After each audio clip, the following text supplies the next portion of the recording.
Ball is fumbled, picked up by Kenneth Olabode, and he runs it in from the 6. And Colorado has upset UCLA. 20th, and there it is! Are you kidding me? Jumper from 15 and will knock it down. Kennedy Leonard. Over left, there's a slip screen inside. Actually elevates and slams with the left hand.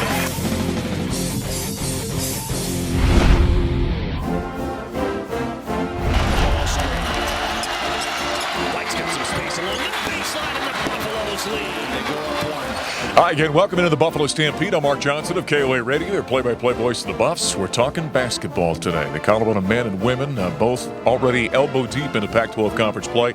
Tad Boyle, head coach for the men's team, joining us after dropping a couple on the road against the Arizona school on Thursday in Tempe and then in Tucson over the weekend. Let's kind of just jump in, generally speaking. I think you were happy with the effort you got from your Buffs in both those ball games, right? Yeah, I was. I mean, I thought our competitiveness, our effort was good. We played well enough to beat Arizona State. We just didn't finish the getting XJ ejected was a blow to us, but that was one we let slip away. Arizona, you look at their record and their building. It's not, and they'd be ashamed of to go down there and lose, but I like the way our guys battled, cut it to 5, after a 20-point deficit. Our guys, Arizona's a very good team, but our guys played hard. They played well at times. Again, winning on the road in this league is at a premium, and we lost a couple of opportunities to do that. We still got a few more, but now it's about hold and serve at home. Yeah, Arizona's won, by the way, 64 of 65 in their home court, with an asterisk in there, by the way. I think you know what I'm talking about there. Hey, go back to the thing with XJ getting ejected. Is there anything from a league standpoint that's going to be kind of the postscript, or once it happens, is that whole thing over?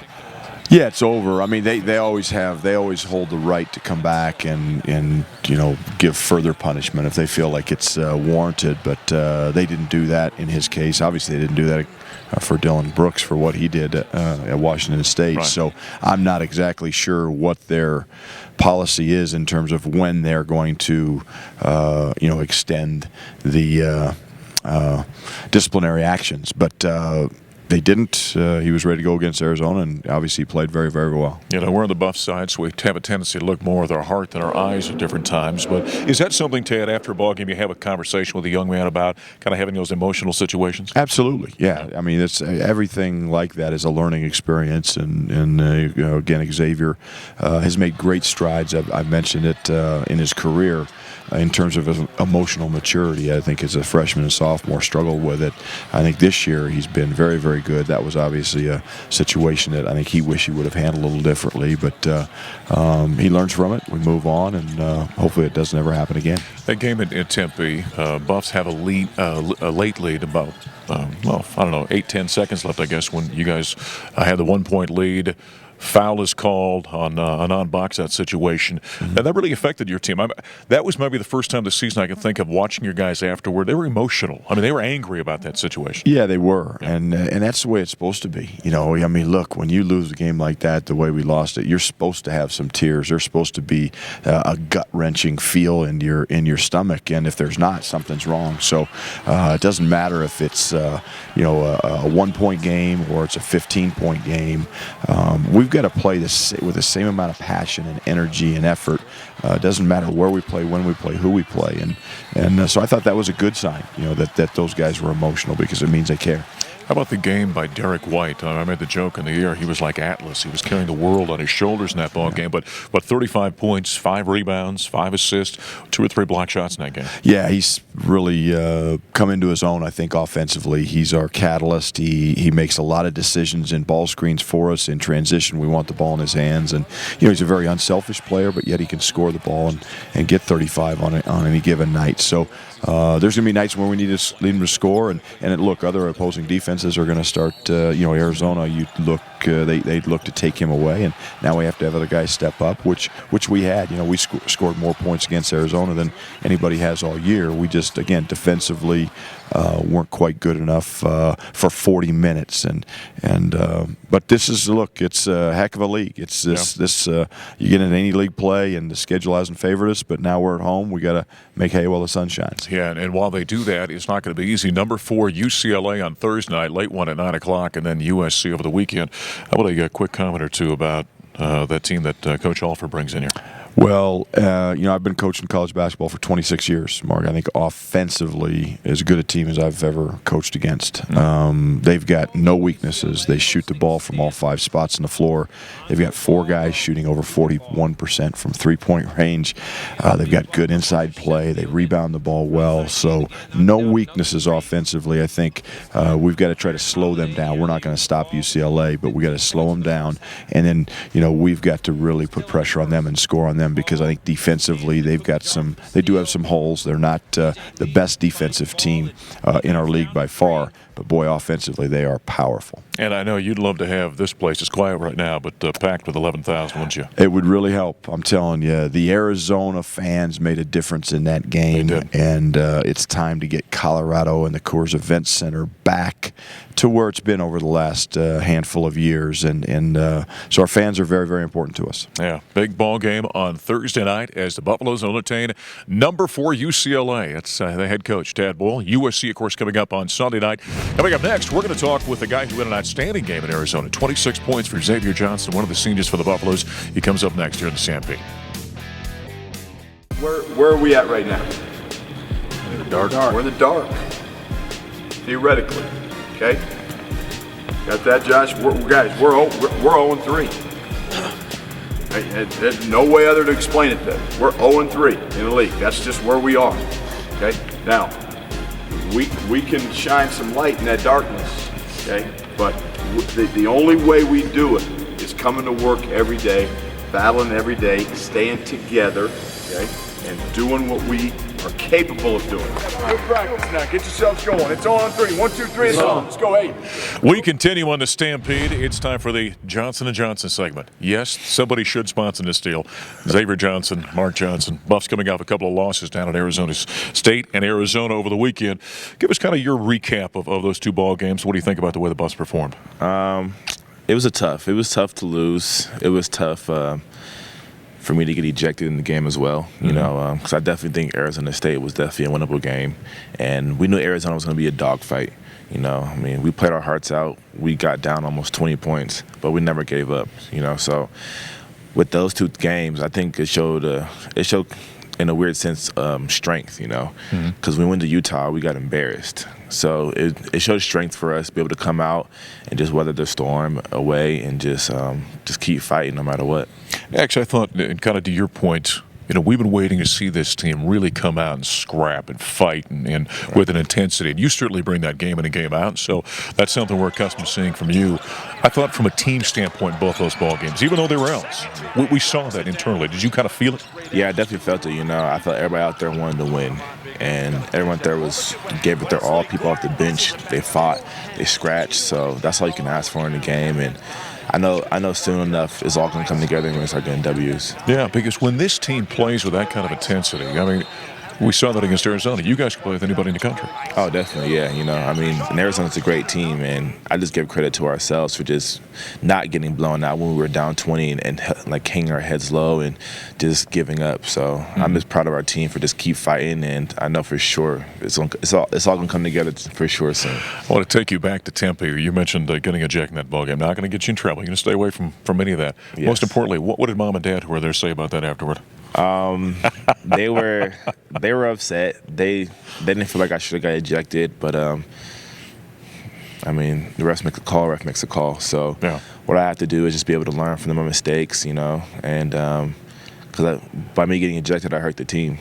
Because you were playing fantastic there. I think you hit 6 or 7 shots at that point. Yeah. I was cooking. So you were on your way to about a 30-point game. Look what happened. Yeah. So I just got to just be smarter, and I hurt the team by doing that. But I've learned from my mistakes, and hopefully I can move on from there. Hey, how about Derek White? You had a chance to sit back and watch that. What he was able to do in the second half of that ball game, that was pretty impressive, wasn't it? Oh, it was definitely impressive. He had to score. He had to assist the ball and do what he always does, which is score. He's a great player, so hopefully we can just take that and we need to all contribute, though, to win. You know, this is a Pac-12. This isn't no soft league. So we need to be able to all come together, all score, all rebound, and all do our thing. Along those lines, I think we've seen here through this season, I mean, between yourself and Derek, consistently you're seeing a lot of productivity out of the two of you. Right. As one of the leaders, and Derek's one of the leaders, how can you guys kind of help getting George and Josh and Wesley all consistently contributing for you guys? We got to be able to just get them the ball where they're good at, you know. Fortunately, he's a great three-point shooter. We got to make sure we drive, attack, and give him the ball open. He can knock down shots. George, he's a good shooter, and he can drive to the basket. We just got to create angles for them so they can score. And Wesley's on Wesley. Yeah. Wesley passes the ball way too much, I think, and I think he can. I mean, you saw what he did against U of A. Yes. I mean, 16 points easy. I mean, he can score whenever he wants to, so that's on him. And next time maybe I pass it in there, maybe I'll just put my hands behind my back, make him score it. Hey, when you're in a ball game like that against Utah's a very big team. Obviously, Arizona's a very big team. A lot of times you get called upon, you're in there bodying up some 6'11", 7-foot guy. Oh, yeah, that's quite a challenge. Yeah, that's what the weight room's for. You know? Yeah. I got Steve Englehart for to just help me just get strong in there and just box him out. I mean, and I love to compete. So, I mean, someone's scrapping and fighting, I'm going to scrap and fight back. So I love it. Big challenge coming in on Thursday night. Buffalo's got number 4 UCLA coming to town. You kind of relish those situations, don't you? I love big games. Yeah? Yeah, those are the best. What do you think about this UCLA team? I think they're young and talented, and they can score the ball a lot, you know. So hopefully we can just defend. We need to be able to defend for 40 minutes. And if we do that, I think we should be able to come out with a win. It was quite a tough start to this Pac-12 conference season. Buffalo's 3 games on the road, 5 of the first 7, but they're home this week, of course, with number 4 UCLA and number 25 USC coming to town. He's going to be a big part of what the Buffs do. We're going to shift gears and go to women's basketball. Head coach JR Payne is going to join us as we take a timeout right after our break here on the Stampede. Rebound by McKenzie Ellis. Quickly ahead. Robinson running the floor. Double clutch shot. Lays it up and in. That's a great start. How about that? 2-0 Colorado there. Back in the Stampede, now shifting gears, talking women's basketball. JR Payne and the CU women this weekend split a couple of games against the Arizona schools. Men were down in Arizona. Women had the Arizona schools here at home, and the Buffaloes open up with a 65-56 win over Arizona. Congratulations. Got the first conference win of the season. That's yes, a good thing. thank you. Thank you. Any win in this conference is going to be fantastic, and we're going to celebrate the heck out of it. Yeah, it is right now, by the way. We were just talking about this. The women's Pac-12, the number 1 RPI conference, by a long distance. So good luck with the rest of that schedule, right? Oh, yes, we're looking forward to it. Yeah, take us through the Arizona game. Well, you know, we were playing an opponent that was extremely athletic. We knew they were going to be really athletic, great on the offensive glass, you know, and able to get to the basket basically at will. You know, so we really talked about trying to do a great job on the boards, limit their second chances. We ended up out-rebounding by 11. So we were happy with the way that we played, certainly. And they always talk about in sports, right? Start quickly. You jumped down 11-0. We did, yeah. Lexi Robinson scored our first 8 points of the game. It was like, just feed her the ball. But yeah, it was a quick start. And we, you know, kind of lulled a little bit early in the second half, but then finished pretty strong. Has there been a little bit of an adjustment? We talk about how good this league is. You dropped the first 2 games in LA the week before. An adjustment going from non-conference play, then kind of jumping into the deep end of the pool? Yeah, I don't know if it's non-conference versus conference or just our opponents are so good, you know, every night in conference. So I think that's the biggest adjustment is, you know, these teams have a lot more size than we saw in the preseason, which has been a challenge for us. Getting to the basket, being able to finish near the rim has been a bigger challenge in league. But overall, just great teams every night. And Kennedy Leonard has 23 in that ball game. I mean, death, taxes, and Kennedy, right? I know, yeah, it's true. You know, in fourth quarter, Kennedy, you know, she's been really big in the fourth quarter and is really carrying quite a heavy load for us. And we appreciate, you know, what she's doing and bringing each night. And just a great teammate as well. Players like that seem to step up in those moments, getting down to crunch time, they play well. As long as you've been coaching and being around this game, have you ever figured out what that is, what that ingredient, why somehow? No, I don't know. You know what I've realized is that some kids want it. You know, some kids want the ball down the stretch, and some really fantastic players don't want it. You know, and you see it in their eyes. They shy away a little bit, but she's definitely one that wants the ball in her hands late game. Yeah, she certainly is a big player, no doubt about that. All right, then over the weekend, the Buffaloes bounce back and lose the next game to Arizona State. Give us a comment or two about that one. Well, Arizona State, you know, comes in as one of the best defensive teams in the country. They're known for their defense, not necessarily their scoring as much, but, you know, they came as advertised. They pressured pressured the ball, full court for 40 minutes and really limited our easy looks at the basket. It was harder for us to get out in transition. But they're a fantastic team, great on the glass, and I wish we could play them again because I think we could do a better job next time around. But we'll have to wait till next year. 71-52, the final there. What really kind of hurt you was that third quarter, wasn't it? It was. We had a rough start to the third quarter, and it didn't get that much better. The fourth was a little better, but that doomed us, I would say. Yeah, Kennedy Leonard had 25 points in that one as well. So again, she played well. Rebounding. You talked about the strength of the team the game before. That was not the case against the Sundowns. No, it wasn't. We, and the same thing. We talked about it, and we just weren't able to execute. They get offensive rebounds, putbacks. Felt like every time they got an offensive rebound, they either hit a three or got fouled. And so that kicks, that really kills your momentum in transition offense and made it difficult for us to get out and go. We're going to talk to Haley Smith here in just a couple of minutes on the program. Give us a comment about her. Oh, my gosh. I tell everybody, I wish Haley was a freshman. I just absolutely adore her. She is just one of the hardest working, most kind, generous, selfless. She's just wonderful. She's a team captain and someone that we rely on in so many ways other than just basketball, but has also been fantastic on the court for us this year. It's not going to get any easier. You got a couple of big-time teams coming in this weekend. In fact, a Friday night game against number 20 Cal and then Stanford on Sunday. Yep. So, again, a great challenge. Yeah, great challenge. Cal has one of the best post players in the country. She scored 50 earlier this year and fantastic. But, yeah, we're going to be ready to go. We'll be execute scout and all that. We'll be ready. Are you getting the sense with the team that they're starting to understand the rising level of competition and upping their game? Yeah, I think we know. We know it's a matter of understanding the game plan and really going out and executing it. Like the rebounding talk about Arizona State. Like we knew we had to box out, but we didn't do it the way we needed to. Right. So I think we know we're going to play a great opponent every night. We just got to really believe in what we're doing and get after it. I ask this question to coaches all the time. Is your team a coachable team? Yeah. When you're a new coaching staff and everything you're doing is new, even the way we do scouting reports is new, the way we watch film is new. Everything is still, sort of an adjustment for our team, but I think they're taking it well and really, trying to adjust everything that's new. All right. Well, good luck on Friday and Sunday. All right. Thank you. That's head coach JR Payne. They've got number 20 Cal right here at the Coors Event Center on Friday night at 7 o'clock, and it's a 2 o'clock game on Sunday with the Stanford Cardinals. Stay with us. The aforementioned Haley Smith is going to join us here on the Stampede after a quick break. Busy weekend for the Buffs, and you can follow all of it by checking out the media schedule at cubuffs.com. Men's basketball tips off on Thursday night against number 4 UCLA in a late game at 9 p.m. at the Coors Event Center. The broadcast will be live on Fox Sports 1 and the Colorado Basketball Network. The women's team is in action Friday night against number 20 Cal at home starting at 7 p.m. That game will be live streamed on cubuffs.com. The weekend wraps up with a basketball doubleheader on Sunday. The women take on Stanford at 2 p.m. live on the Pac-12 Network. Then the men will tip off against USC at 6:30. You can catch the game on ESPNU and the Colorado Basketball Network. As always, you can check out cubuffs.com for all upcoming games and where you can watch them. Full court, you give it to Haley Smith. Little hesitation, wants to drive all the way inside. A little fadeaway from tennis. She'll knock it down. Buffs first points. Everybody here at the Coors Event Center can sit down now. And we wrap up here on the Buffalo Stampede. We save the best for last. Senior Haley Smith is going to join us here for a couple of minutes. Again, the Buffs women coming off a split over the weekend. Victory against Arizona, loss against Arizona State. You guys jumped into the deep end of the pool. We were talking with Coach about how good this league is. Certainly has been a jump in competition, hasn't there? Yeah. The Pac-12 is just, really great conference this year. Even in years past, but this year I think we've really stepped up as a conference. A ton of ranked teams, a ton of great competition, and it's really kind of nice that anyone can win on any given night, which is we've seen so far in the conference. Haley had 12 and 10 points in those 2 ball games, so double digits both ball games. How would you say you're playing in your senior campaign?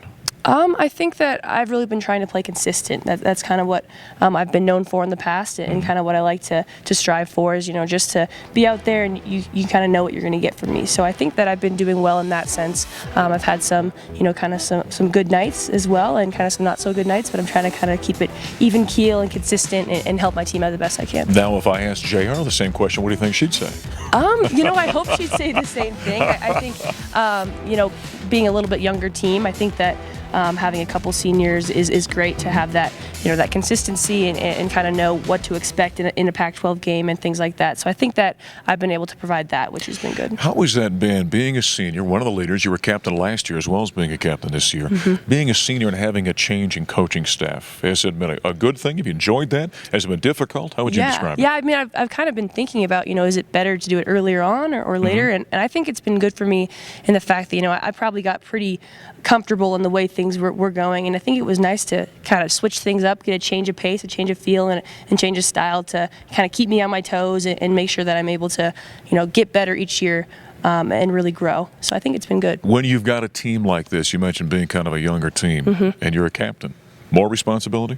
I think more responsibility in the sense of just kind of making sure you're providing the right type of guidance, and showing people what it means to be a Colorado Buffalo, how we work, how we act, and things like that. So I think in that way it's been a little bit more responsibility, but I think that our team is doing a great job of following the right things and listening to the right things, and that's putting us in a good spot. So being a captain, being a senior, are you able to walk in to Coach Smith and say, or Payne, I beg your pardon, and say, hey, this is something I'm seeing? Yeah, definitely. I think the entire staff is really great about the open line of communication between the players and coaches, and they want to hear how we're feeling. They make sure to check in on us and make sure we're feeling okay basketball-wise, and just as a person we're feeling well and stuff like that. So I think that they love to hear from us, and that's been really great. Educationally now, you're a mechanical engineering major? Yes, Is yes. that right? And Yeah. you're doing something that I don't nearly understand. Tell us about that. Yeah, so I'm a mechanical engineering major, and I'm hoping to focus on biomedical applications. So I'm really interested in prosthetics and orthotics and kind of joint implants and things like that. So that's what I hope to do in the future. See, I'm just a communications major. I don't understand much of this. I understand the ball bounces. That's what I get. Yeah. So what would you like to do then after it's all said and done? Yeah, so I've actually been applying to graduate schools this past winter and fall, and hoping to hear back from those soon, and hope to go and do a master's program after school, and be able to focus more on the biomedical engineering, and then hopefully go out into the workforce. Isn't that awesome? See, that's, kids, is what you call a student athlete right there. That's what it's all about. Well, fantastic. You came from Washington here to Colorado. How'd that happen? Well, it was awesome to be back in the Pac-12. I grew up watching, Pac-10 games. That's back when it was the Pac-10. Sure. And so it was awesome to be able to play in front of family.